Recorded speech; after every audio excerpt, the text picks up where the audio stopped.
Hello and welcome to the update video for Venue Synthesis version 1.1.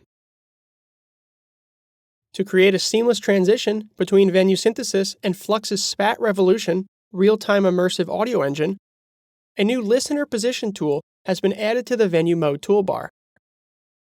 Adding the head-shaped listening position to a venue acts as a reference point for Spat Revolution to interpret relative speaker position data from.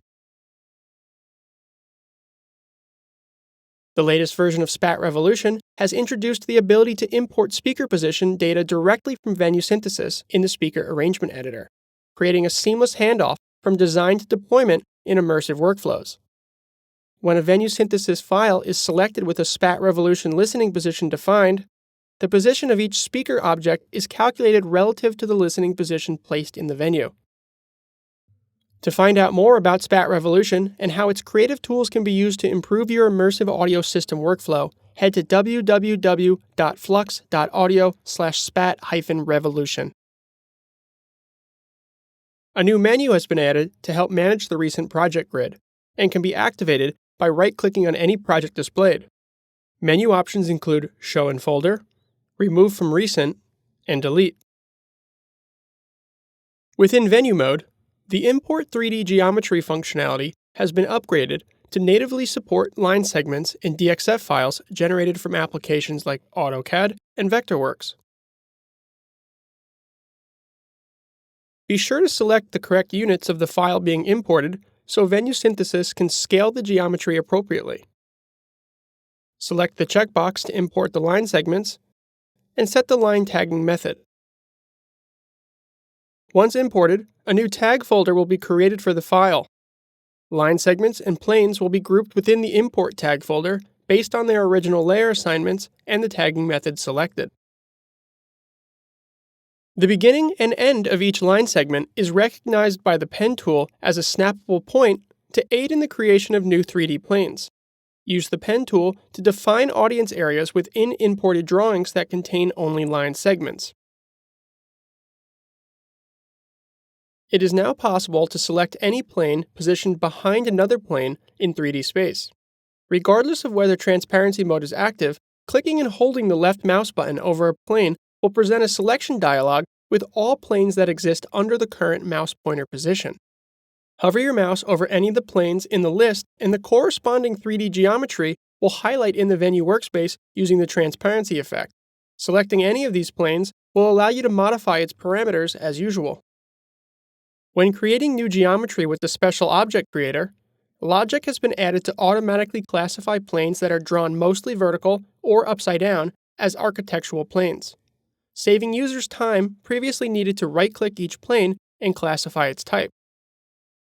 To manually set the plane type, right-click on any line segment within the SOC window and use the Type menu to define the plane type for the entire row of planes. Within Acoustics mode, the AE Compact series has been added to the speaker library. AE Compact speakers can be added to the venue like any other point source models. When selected, horn type and orientation can be defined within the Properties panel for the applicable models. A new toolbar in the 2D Autosplay and SPL over distance modes allows users to view the 2D geometry lines on the off-axis edge of the selected loudspeakers in addition to the on-axis geometry. In the new toolbar, enable off-axis geometry by toggling the view switch. The positive or negative side off-axis geometry can be selected using the plus or minus controls. By default, the off-axis geometry is generated by 2D slices taken at the speaker's horn opening angle, but this can be increased or decreased using the degrees control. This new feature is useful when trying to determine the necessary array overshoot to cover off-axis areas where the on-axis cut view doesn't tell the complete story of what's happening at the edge of the loudspeaker coverage. Turning off ray shadowing can also be helpful in visualizing the impact points of individual cabinets on the off-axis geometry. Off-axis geometry display can also be utilized within the SPL over distance view. Additional improvements have been made within SPL over distance view to make the graph easier to interpret. Hovering the mouse cursor anywhere over either SPL graph creates vertical and horizontal indicator lines that extend to the edges of each graph. A new indicator mark on the geometry follows the indicator lines and makes it easier to see which speaker is responsible for any highlighted point on the SPL graph.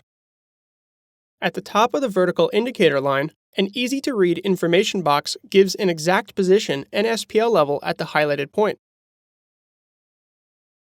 Within 2D mode, the right-click menus for system groups that are available in 3D mode have been made accessible. Functions like rename and copy position can now be selected without having to switch modes.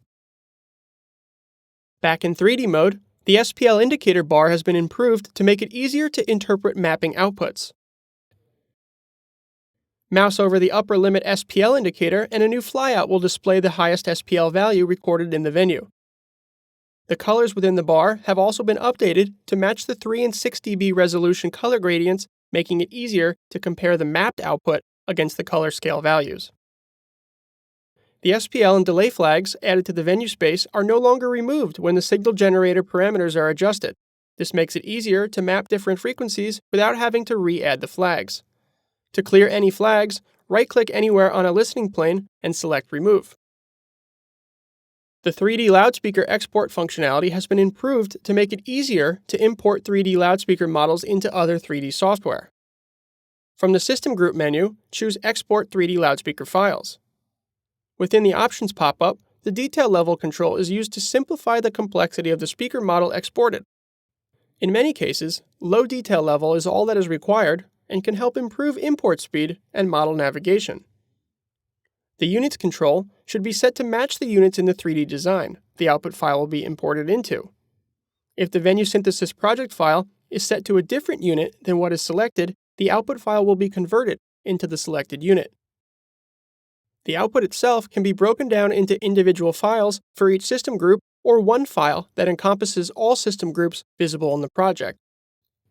Array accessories, such as suspension bars or pullbacks, can be exported onto separate layers in the DXF output than the speakers when this box is checked.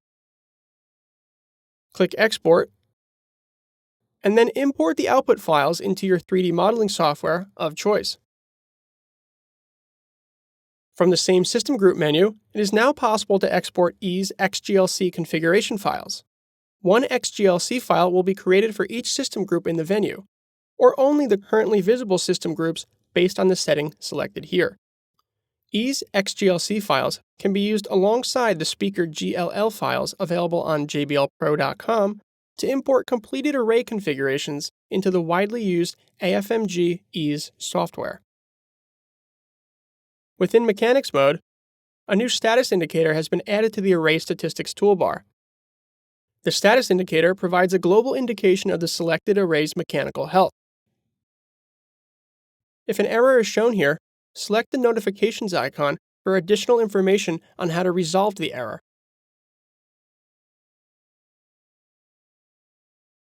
The ArrayLink QR codes and the PDF mechanical export generated from Venue Synthesis will now only include system groups that are actively visible in acoustics mode. From all of us here at JBL, thank you for watching and happy designing.